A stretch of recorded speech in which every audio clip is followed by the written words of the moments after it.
So I have a confession to make. I've always wanted to love Guild Wars 2. Every single time I wanted to get into the game, I would download it, create a character, play for a little, and just, well, uninstall it. Not once, actually not twice, but 3 separate times. Once at the beginning of the recording of this very video, and every attempt seemed to end the same way. It wasn't at all that the game was bad, actually far from it. It was that I couldn't quite understand it. I just didn't understand Guild Wars 2 and what it brought to the table. You see, Guild Wars 2 doesn't hold your hand the way that other MMOs do. It's not that the game is overly complex right off the bat, it's just that it doesn't follow the same questing formula that we've all come to know, love, and understand. It doesn't obsess over vertical power creep, and honestly, that just confused me and kind of threw me off a little bit. However, this time I was going to do something different. I was going to approach Guild Wars 2 with much more tenacity than I have done in the past, and honestly, something changed. Something happened whilst I was playing this game that just made it finally click for me. And that's why in today's video I want to share why Guild Wars 2, after years of trying and failing, has finally won me over. So as I mentioned, one of my biggest struggles in the past was getting around the questing system. In most MMOs, you find a quest giver. You pick up a task, you follow the marker, you return for your reward. Well, in Guild Wars 2, it kind of throws that formula out of the window, and what I've come to understand is not necessarily a bad thing, it's actually a very good thing. Instead of static quest hubs, you stumble across events and renown hearts in the world itself. Things in Guild Wars 2 just happen naturally. At first, I didn't really know how to process it all as a new player. I found myself really glued to the minimap more than the actual world around me. Icons would pop up, events would trigger, and I would literally just chase after them like a dog after a tennis ball. And whilst that's fun in bursts, it felt really distracting. It felt like I was just missing the world. I was just not doing something that I should be doing. Something just felt wrong. What I eventually realized, and what finally changed the experience for me, was just slowing down. Guild Wars 2 isn't designed for you to rush through the map, it's designed for you to live in it. When you look up from the minimap and actually take in the world, the forests, the cities, the waterfalls, it becomes one of the most beautiful MMOs out there. It took me a while, but once I stopped racing to event markers, and I finally just found myself starting to appreciate Tyria for what it is, a world definitely worthy of exploration. Another thing that was slightly abstract for an MMO is the focus on horizontal progression against vertical. I have always come from games like Final Fantasy XIV and World of Warcraft, where vertical progression definitely reigns king, so to see the horizontal focus in Guild Wars 2 definitely kind of threw me a curveball. You see, in most MMOs, if you outlevel an area, for example, it is useless to you. The mobs give no experience or very little, the loot is normally terrible, and you just never go back. Guild Wars 2 doesn't work that way. Level scaling keeps old zones relevant, and that means that your level 80 character can still have a meaningful time helping out in the starter area or exploring areas that otherwise wouldn't be relevant. This means that events stay rewarding, fights remain challenging, and exploration never feels like a waste of time. This in itself creates a sense of community. You'll constantly see high-level players alongside really low-level players, and that makes the world feel alive. Guild Wars 2 is highly renowned for its community interaction and its friendly welcoming to newer players, and I really did experience that. This game doesn't just put you on a treadmill to the next expansion to get you to the more relevant content quicker.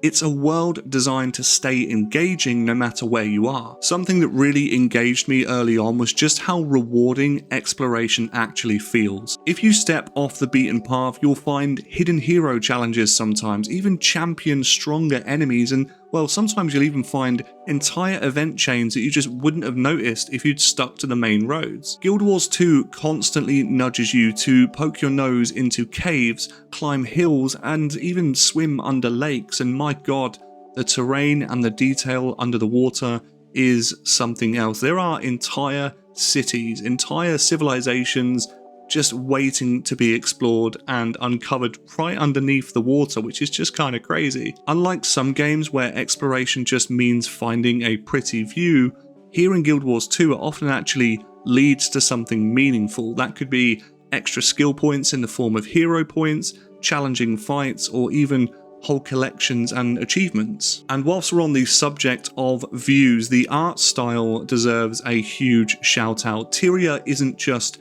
beautiful in a technical sense, it's beautiful in an artistic sense. From gorgeous skylines to glowing forests and massive handcrafted cities, the game has a style that truly feels timeless. Even after years of its release, it still looks stunning. I guess what I really enjoyed here is the fact that you're not just necessarily checking off boxes on a map because you have to.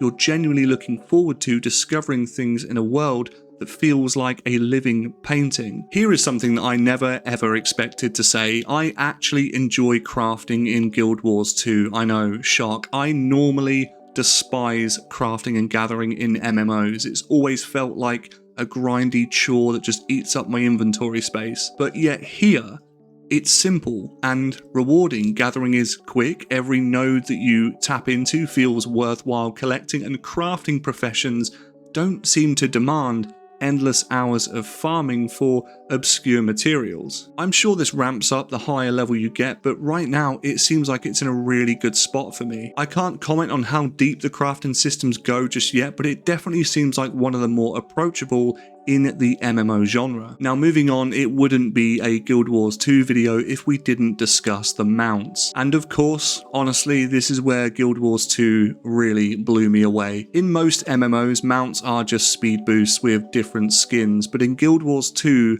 the mounts feel alive, from the way they interact with you as a player to the way they interact with the environment and the way that they feel so responsive. It's just next level. Each mount seems to have their own movement system, although I've really at this point only spent time with the Raptor and kind of seen some videos about different mounts. The mounts also seem to have their own quirky personalities and, more importantly, their own roles in your exploration. The Raptor, for example, leaps across massive gaps. This is the one that I've spent a lot of my time with. This is my best boy, and I've really enjoyed exploring with him. But I do understand that there are mounts like the Springer, which allows you to bounce up cliffs. You've got the Skimmer, which glides gracefully over water. The Griffin dives and soars as you're actually flying. And well, the Skyscale is the closest thing to a true dragon riding experience that I think you can get in Guild Wars 2, but that's yet to be discovered. My point is, it's not just about getting from point A to point B faster. It's about mobility, creativity, and fun. The mounts themselves become a part of your adventure. And honestly, after experiencing mounts in Guild Wars 2, I'm going to say the thing that everyone always says: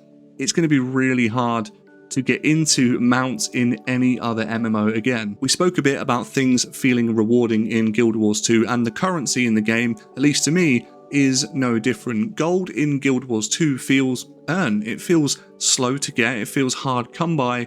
You're not just swimming in it from, 5 minutes of beginning your journey. You definitely have to play, explore, and engage with the world to build up your wealth. And because it's not just thrown at you, it makes every purchase feel significant, or at least from what I've experienced. To my point, it never feels like money is meaningless, and I love that. A major factor of what really sealed the deal for me in Guild Wars 2 is the very thing that put me off initially, and that's the combat. At first, Guild Wars 2 combat feels almost too simple. It just felt a bit weird. You have a limited skill bar, some cooldowns, and a dodge roll. It's easy to underestimate. When you also factor in that a lot of the skills for the weapons are tied to the weapons themselves, there are just a few things to get your head around if you've come from different games. But with that said, the more you play, the more depth reveals itself. Learning to swap weapons mid-fight, syncing your abilities into combos, mastering positioning and timing, it all adds up to a surprisingly fluid and tactical system that feels great when you get things right. Then, if you add in elite specializations at level 80, new weapon options, and build variety, suddenly you realize just how much freedom you actually have. The more I've practiced, the more fun combat has definitely become. It's one of those systems that definitely looks shallow at first glance, but keeps rewarding you as you master it. Another element of Guild Wars 2 that I really didn't expect to enjoy as much were the dungeons, and what makes them truly great is how accessible they are for newcomers while still offering a level of depth to veterans. Now what I mean by that is every dungeon has a story mode which introduces you to the lore and the characters behind it, which is perfect for first timers who just want context and narrative and a bit more of a slower pace. But then there's exploration mode where the challenge ramps up slightly, new paths are opened for you, and you and your group are kind of really put to a bit more of a test. In my opinion, it's a really smart design that balances accessibility with replayability. You're not locked into one difficulty and you actually feel like you're progressing. You're first having to understand the dungeon and then you go on to essentially master it. It certainly feels like a really great stepping stone into Guild Wars 2's later, larger group content. Now speaking of that, there are also Fractals of the Mist, also known as Fractals, which are like bite-sized,